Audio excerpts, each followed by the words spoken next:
Example, we have a reversible reaction where a substrate S is converted into P, and we have the reverse reaction, and we've got the rate constant forward for the forward reaction of 0.235 per second, and the rate constant for the reverse reaction, that's Kr, is 0.54. And when the reaction has reached the equilibrium, we measure a certain substrate concentration, in this case 157 micromolar, and we want to know what is the concentration of the product P in this equilibrium. Now, we can write a general rate expression, rate law, and we can say the change in the substrate concentration of S per time unit, ds over dt. That, of course, is also the same as the change in the concentration of P over dt. And we can write this as a very general rate expression. So what do we have? We have a consumption of S, so we can write minus K forward, that's our forward reaction, that leads to the consumption of S, times the concentration of S to the power of M. That is how we lose our S. But at the same time, we also gain S when we look at the reverse reaction, and we can write this as Kr, that's the rate constant for the reverse reaction, times the concentration of P to the power of N. So that's our general rate law expression. Now let's try to figure out what M and N are. So what we need to do is we just simply look at the rate constants, and we notice that the rate constant for the forward reaction has the unit time to the -1, second to the -1. So that indicates that this reaction, this forward reaction, must be a first order reaction, because that is a typical unit for a first order reaction. So M equals 1.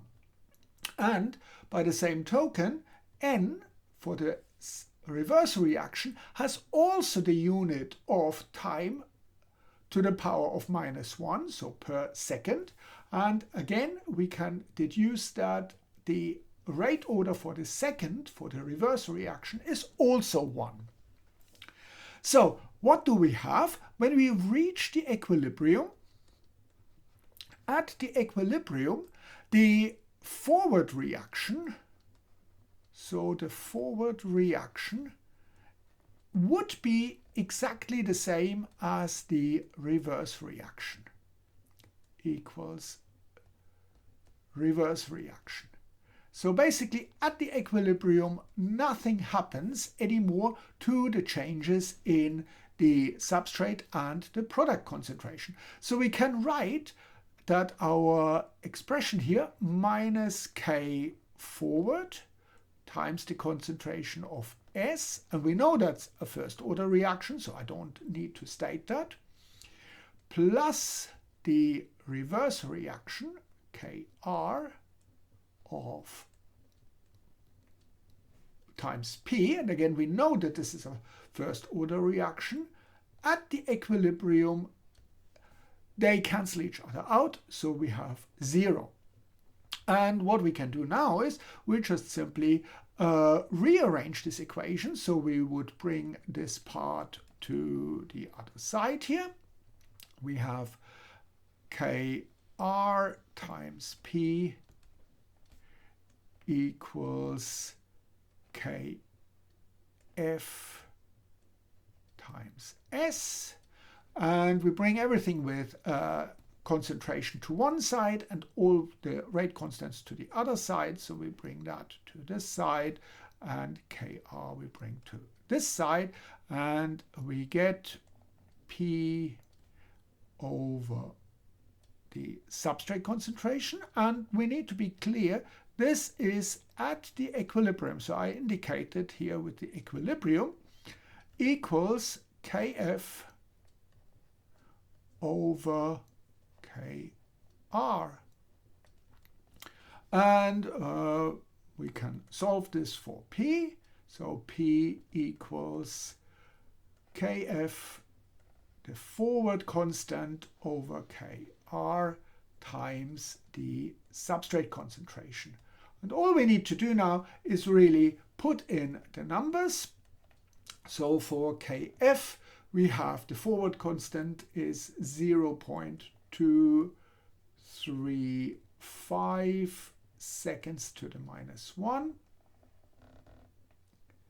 For the reverse reaction, we have 0.549 seconds to the minus 1, and we multiply that by 157 micromolar.